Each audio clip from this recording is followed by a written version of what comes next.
পরে রেস্টের শেষে আমি একটু দোকানের দিকে রওনা দিছিলাম। আমার একটা কৃষক বলছে আজ 2 দিন ধরে হচ্ছে মানে লতি উঠানোর জন্য লোক পাচ্ছে না।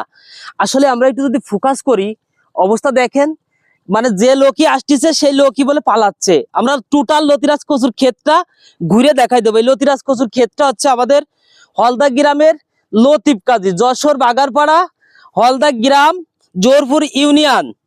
আমাদের লতিফ কাজীর লতিরাজ কচুর ক্ষেতটা আমরা টোটাল জমিটাই কিন্তু আপনাদের ঘুরিয়ে দেখাবো। কুমিল্লার কিছু ভাই বলে যে ভাই আমাদের চারার গোড়ের থেকে লতি আসছে নাকি, উনাদের গাছে বলে লতি ভালো হয়। ভাই আপনাদের ভালো হয় আলহামদুলিল্লাহ, ভালো, কোনো বিষয় না, কিন্তু আমাদের যেটুকু হচ্ছে এতে আমরা কিন্তু যথেষ্ট খুশি। এখানে হয়তোবা 33 শতক বা 32 শতক জমি হবে। আমরা যদি টোটাল এই জায়গায় একটু দেখাই বাবুল, এই যে এই জায়গায় যদি একটু দেখাই, একটা গাছের গোড়ার দিকে তাকায় দেখেন, এখান থেকে প্রত্যেকটা লতি কিন্তু কত্তল করা সম্ভব। আর এক একটা লতি আপনার কতটুকু লম্বা হয়েছে সেটাও দেখাই।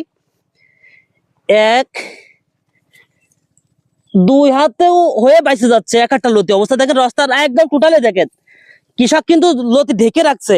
এটা রাস্তার পাশে চলে আসছে বলে ঢেকে রাখছে, আমি পরে নামাই দিলাম। এখানে 32 থেকে 33 শতক জমি হয়তো বা হতে পারে। এখানে 33 মন বা তার ওভার লতি হওয়ার সম্ভাবনা 85% আছে। মানে আমরা আরো অনুমান করে একটা ধারণা দিচ্ছি। এটা রাস্তার সাইডে জমিটা, যদি কেউ দেখতে চান তাও চলে আসবেন। এটা হচ্ছে আমাদের হলদা মাঠের বাগমারা বলে একটা মাঠ আছে, বাগমারার মাঠে একদম রাস্তার সাইডে, আপনার নিচেও কোথাও যাওয়া লাগবে না। আর একটা বিষয় আছে, আমাদের মাঠে কিন্তু সব লতি দেখবেন, আপনি একটু ফোকাস করে দেখান বাবু সাহেব, টোটাল মাঠটাই কিন্তু খদ্দে খাদ্যে লতি। এক কথায় কি লতিরাজ কচুর রাজধানী বলা হয় আমাদের এলাকাটাকে। কি বলবো, আসলে ভাষা নাই আমার কাছে যে এই লতির কিভাবে প্রশংসা করব না কৃষকের প্রশংসা করব, এটাই বুঝতে পারছি না। আল্লাহ জন্য একদম টোটালি নিজ হাতে চাল্লা এরকমই একটা, মানে আর কি বলবো। এই জায়গায় দেখে একটা বিষয় দেখাই, দেখেন রাস্তার পাড়ে চলে আসছে কিভাবে, এর কোথা থেকে বাদ দেবে এখানে, এই দেখেন কোথা থেকে বাদ দেবে, একবারে একটা পচে 1 কেজি একদম টোটালে একটা গাছের লতি এটা।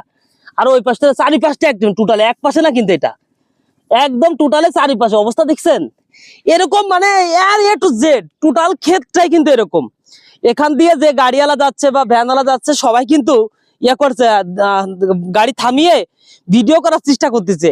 এই যে এই সাইডটা, এখানে কিন্তু গাছ নাই, এই সাইডটাই গাছ নাই, তারপরে পিলির ক্ষুব্ধ অবস্থা দেখেন লতির।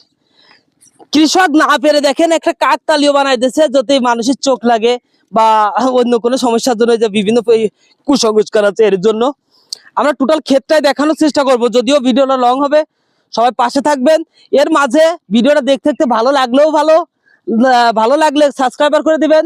আর যদি ভালো না লাগে দেখতে থাকেন, দেখতে দেখতে অবশ্যই ভালো লেগে যাবে, তারপরে সাবস্ক্রাইবার করলেও হবে। বাবু সাহেব আমরা আগে আসি।